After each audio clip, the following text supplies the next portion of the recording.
باذن الله ان احنا نقدر يعني نتخطى المنتخب 2008 يتخطى تونس، اعتقد هيكسب ليبيا، يبقى تونس هتبقى العقبه الوحيده امامنا.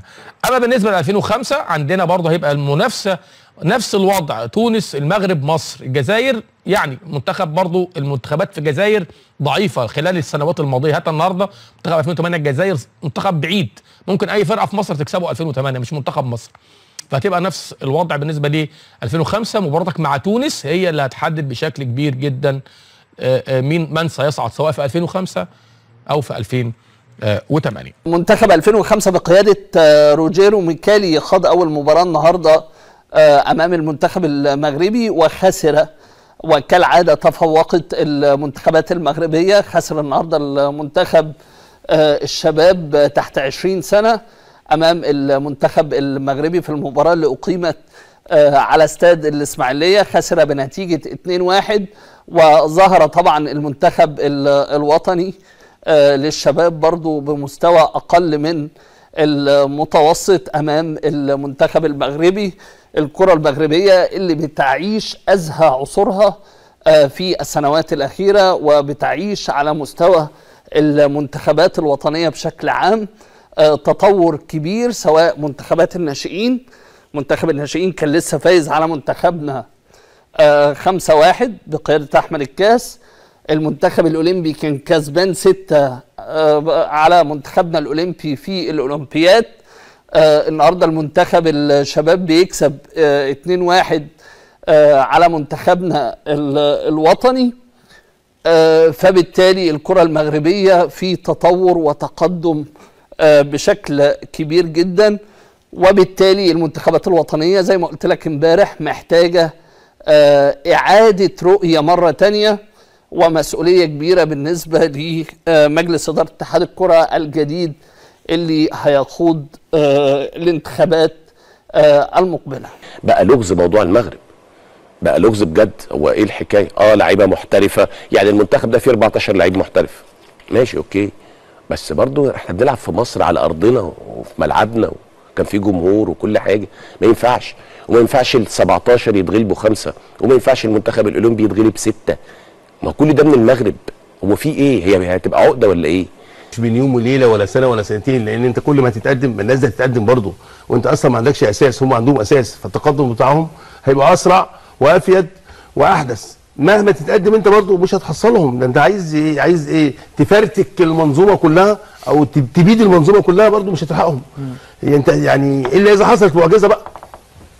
ما هو انت بتتقدم، ما هم كمان بيتقدموا، هم بيتقدموا احسن واسرع عشان عندهم اساس وبيتبعوا كل النظم والاساليب اللي بتخليهم كده. انا التقدم ده هم لا، انا تقدم عندنا اللي بيتقدموا في الكوره. بقول لك لو اتقدمت، لو انت حابب تتقدم عشان تقرب من الناس دي، ما هم كمان بيروحوا بفوارق عشان انت ما عندكش اساس، هم عندهم. عارف يعني انت خطوتهم جمل، واحنا خطوتنا كده يعني سلحفه. بالظبط كده، يعني بالظبط بتكلم بجد والله العظيم. ما عشان عندهم اساس يا بلاد. هل ينفع ان انا اتغلب من المغرب في منتخب اولمبي 6 ومنتخب شباب 5 ومنتخب ناشئين 2-1؟ هل ده ينفع؟ انا النهارده كنت بتفرج على المباراه، اتغلبنا.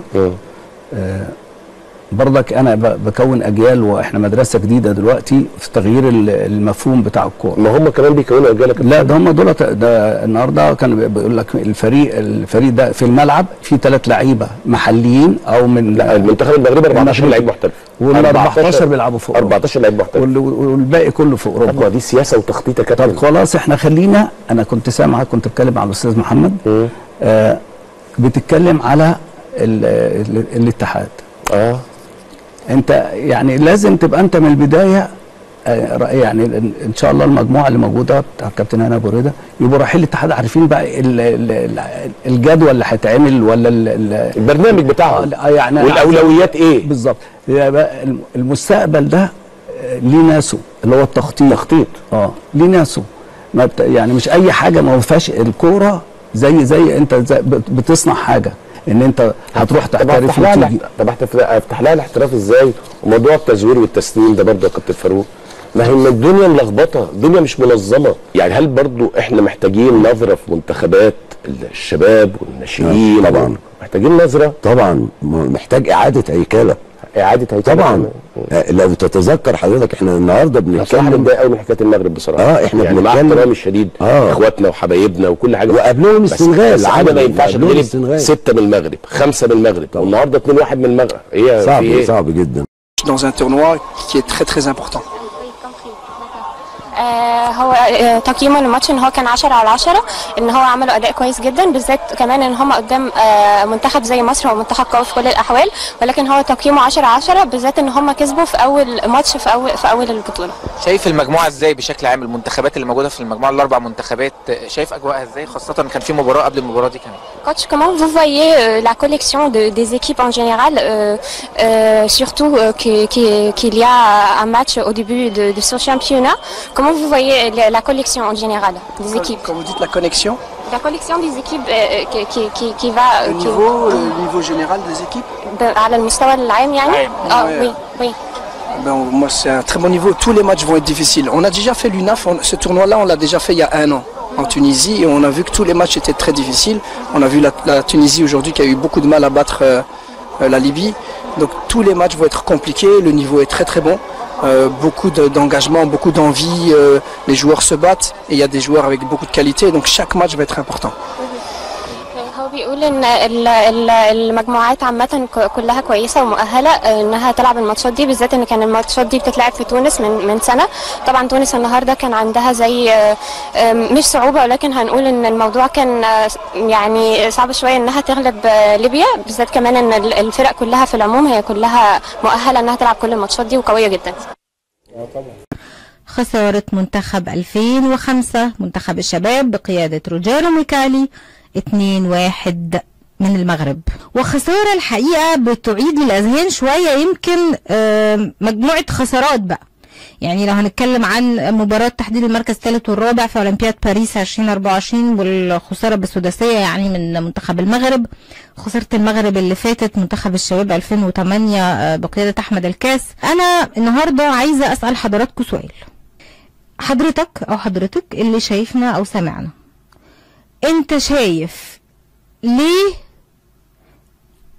المغرب بقت عامله تقريبا مشكله لمنتخبات مصر على اختلافها؟ ده حاجه، والحاجه الثانيه ازاي منتخب مصر يبقى زي منتخب المغرب، وازاي نقدر نشوف لعيبه المنتخبات المصريه على اختلاف سنها شبه لعيبه منتخب المغرب. في فرق كواليتي، في فرق باين في الملعب، يعني في حاجه احنا كلنا قادرين نشوف انه الاثنين مش زي بعض. انا هنا بعيد السؤال، امتى هنقدر نشوف منتخبات المصريه على اختلافها؟ المنتخب الوطني 2005 2008 المنتخب الاول بيقدر يحقق كواليتي في الملعب شبه الكواليتي اللي بنشوفه مع منتخب المغرب على برضو اختلاف اعماره، يعني ان هم افضل مننا. يا ساره النهارده قائمه منتخب المغرب اللي موجوده اللي لعبت النهارده الماتش 3 بيلعبوا في المغرب والباقي كله محترف. قائمه فيها 27 لعيب، 7 بيلعبوا في المغرب و20 لعيب محترف. النهارده احنا عندنا كام لعيب محترف في منتخب ميكالي؟ 3 لعيب، عمر خضر واعتقد اللي هو عمرو خالد بيبو، واللعيب الثالث مش متذكر اسمه في هرتا برلين. هم دول ال3 لعيبه الموجودين عندنا، 2 منهم بيلعبوا اساسي والباقي كله ما بيلعبش اصلا، ما بيشاركش مع انديته بشكل مستمر. فهتيجي تاني تمسك تقول لي اصل ميكالي، يعني احنا لما يبقى عندنا مدير فني كويس وبعد كده المدير الفني الكويس ده معهوش الادوات اللي موجوده عند المغرب، بعد كده ترجع تقول ايه اصل احنا جايبين ميكالي وميكالي وحش. لا يا جماعه هي مش كده. احنا ليه ما نبقاش منصفين مع نفسنا نقول منتخب المغرب كجوده افراد هو افضل مننا، فطبيعي ان منتخب المغرب ان هو يكسبنا.